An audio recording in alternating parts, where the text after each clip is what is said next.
Армысыздар достар, бүгін сіздерге есімдіктер тақырыбының жалғасы ретінде reflexive pronouns, яғни өздік есімдіктер. Осы тақырыбын түсіндіретін болам, мұқият тыңдап кеттік. Reflexive pronouns. Reflex деген сөз бұл өздеріңіз білесіздер, reflex деген сөзден шығады. Яғни сізге қарымта реакция деген сөз. Яғни біреуге бір әрекет жасайсың, жоқ қарымта реакция жасайды. Соған кішкене ұқсас болғандықтан осыны reflexive pronouns деп айтқан. Енді қараңызшы, біз білетін 7 негізгі есімдік.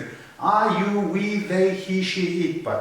Бұл есімдіктердің әрқайсысының өзінің жеке-жеке өздік есімдіктері бар екен достар. Қараңыз. I болған кезде myself, мен, өзім деген сөз. Өзім деген мағынада myself. You болған кезде достар, екеу бар бізде. Yourself, yourselves деген екі түрлі reflexive pronoun болады. Бұл жерде ерекше жері мынау достар. Не үшін екеу десеңіздер, you деген сөзді мен сіздерге алдында да түсіндірген. Бұл сен, сіз, сендер, сіздер деген мағынаны білдіретін сөз болғандықтан, бұның көпше түрдегі қолданысы кезінде yourselves болып қолданылады. Жекеше түрдегі мағынасы, яғни сен өзің, сіз өзіңіз деген мағынада болғанда yourself, F әрпімен бітіп тұрады, көрдіңіз бе? Ал егер көпше түрде сендер өздеріңіз, сіздер өздеріңіз дегенде yourselves деп айтады екенбіз. Келесі сөз бар we, біз, ourselves, біз өзіміз деген сөз, өзіміз. They, олар, themselves, олар өздері. He, ол, himself, ол өзі деген сөз. She, ол, қыз баласы, herself. It болғанда, зат болғанда, itself, ол өзі деген сөз. Енді бұл өздік есімдіктерменен сөйлем құраған кезде біз не нәрсеге назар аударуымыз керек? Бұл өздік есімдіктерінің өздері сөйлемнің ішінде, сөйлемнің көп жағдайда соңынан келеді екен достар. Қараңызшы. I work, мен жұмыс істеймін. I work myself, мен өзім жұмыс істеймін деген сөз. I work myself.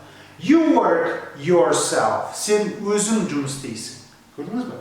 We work ourselves. Біз өзіміз жұмыс істейміз. Мына есімдіктерді қарасаңыз, өздік есімдіктерден басталатын сөйлем жоқ та, байқадыңыз ба? Яғни сөйлемнің басында бастауыш болып келмейді екен бұл. They work themselves. Олар өздері жұмыс істейді деген сөз.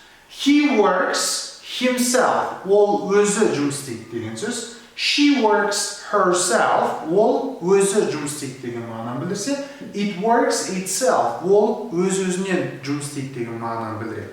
Яғни, осы арқылы, осылай жіктеу арқылы сіз басқа бір етістіктерді, мысалы, work деген сөздің орнына басқа бір етістік қойып, өзіңіз жіктеп жазып көрсеңіз болады. Ең бастысы мағынасын түсіну керек, логикасын түсіну керек. Сол логикасы арқылы сіз басқа да сөйлемдердің арасына осы myself, yourself, ourselves деген сияқты сөздерді қолданып жұмыс жасай аласыз достар. Негізгі мақсат сіздің ағылшынша сөйлей алуыңыз, негізгі мақсат ағылшынша ойлай алу қабілетіңізді арттыру.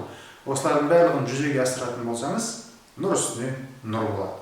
Бүгінгі тақырыпты түсіндіре алдым деп ойлаймын. Сіздің сұрақтарыңыз, түсінбеген жеріңіз болса, комментарийға төменге жазыңыздар, немесе маған жекеге хабарлассаңыздар болады. Назарларыңызға рахмет, сау, саламатты болыңыздар.